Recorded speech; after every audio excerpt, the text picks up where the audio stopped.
Hoş geldiniz. Metin ben. Beyda Anadolu Okul Müdürüyüm. Hoş geldiniz efendim. Sayın Başkanım.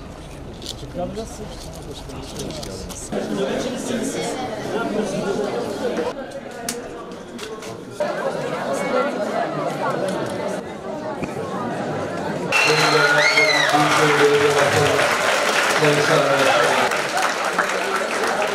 Sayın Başkanımıza bir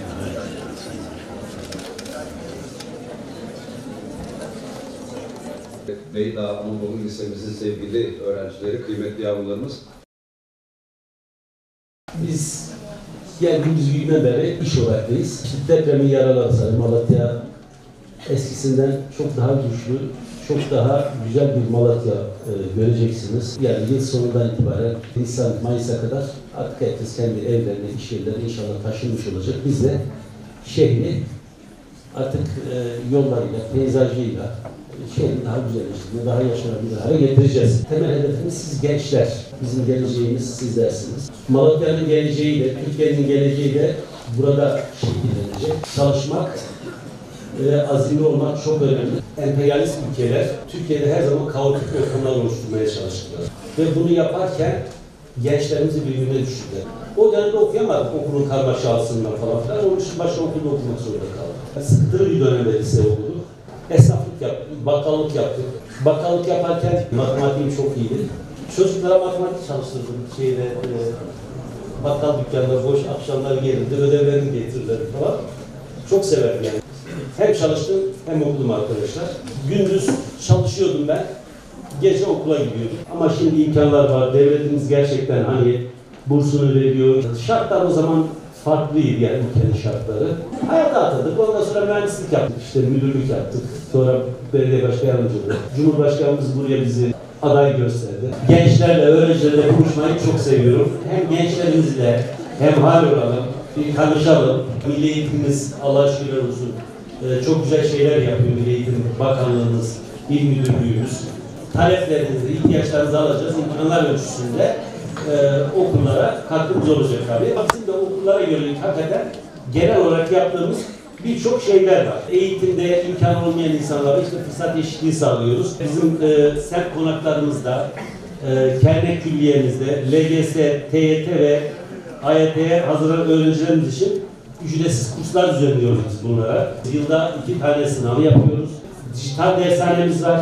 Gençlerimize dershane hizmeti veriyoruz. İnternet imkanı olmayan ailelerimize de hani maddi imkan olmayanlara da internete temin ediyoruz. Dijital gençlik merkezi kurduk. Tabii burada yazılım, kodlama, tasarım gibi işte geleceğin mesleklere dair atölyeler düzenliyoruz. Buralarda istifade edebilirsiniz. Bir genç kart hizmetimiz var. Genç kartla bizim belediyenin sosyal testlerinden indirimli faydalanabiliyorsunuz. Ayrıca Malatya'daki birçok esnafımızdan, restoran, kafe ya da giyim mağazalarından, hatta sinemadan indirimli faydalanabiliyorsunuz. Biz tabii gençlerimizi çok önemsiyoruz. Şu anda bölgenin en büyük kütüphanesini Malatya'da inşa ediyoruz. Şu anda belediyenin içerisinde 815 kişilik 7/24 açık olacak. Burada çorbası, çayı, kahvesi, bedesi olarak sizlere ikram edilecek. Malatya kütüphaneler şehri olacak dedik. Bir de gençlerimizin faydalanacağı genç mekanlar, kitap kafe şeklinde. Şu anda 2 tanesinin inşaat başladı. Şevval'in olduğu yerde işte genç mekan, genç kafe dediğimiz yer, yaptığımız yer orası da aslında bir nevi gençlik adası yapacağız. Çocuk kütüphanesi yapıyoruz oraya aynı şekilde. Şu anda spora yönelik de çok ciddi yatırımlarımız var. Şu anda Malatya'nın birçok yerinde en azından 4 tane büyük spor kompleksi yükseliyor. Bunun dışında 40 civarında işte gençlik merkezleri, kapalı halı sahalar, voleybol sahaları, basketbol sahaları, mini sahalar, onlarca bunlardan yapıyoruz. Üniversitenin karşısında çok büyük bir spor köyü yapıyoruz. Stadımızı yaşanabilir stat haline getiriyoruz. 320 dönümlük bir alanda spor adası yapıyoruz. Amatör spor kulüplerimize hem bina yapıyoruz, hem bunlara spor malzemesi desteği veriyoruz ve bütün okullarımıza, 300 tane okulumuza spor malzemesi desteği veriyoruz. Gençlerimizi hem eğitime hem de spora yönlendirmek için elimize gelen bütün gayretleri gösteriyoruz. Kitap fuarı yapıyoruz. Biz sizleri oralara bekliyoruz. Ayrıca bizim hediye çeklerimiz var. Bu hediye çeklerini sizlere de burada verecekler. Ve servislerde okullarımızı oraya götüreceğiz. Sizlerin kitapla haşır neşir olmanızı istiyoruz. Kitap basımı. 12 öğrencimizle beraber oluşturduğumuz kitaplarımız var. Bize matbaa onu anlatacak. Başkanım kitaplarımızı destek için. Olur inşallah. Geçen sene de hocam da bilir, başka bir okulda böyle. Yeter ki sizler böyle kitap yazma, kitap kararlılığında olun. Biz her zaman gençlerimizin yanındayız. Sizin kitabınızı da bastıracağız inşallah.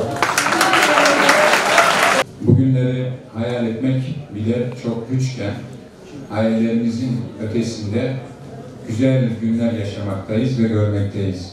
Çok kıymetli Büyükşehir Belediye Başkanımız her sıkıştığımız anda hemen imdadımıza yetişmekte, hemen büyüklüğünü göstermekte ve imkanlarını ekibiyle beraber seferber etmektedir.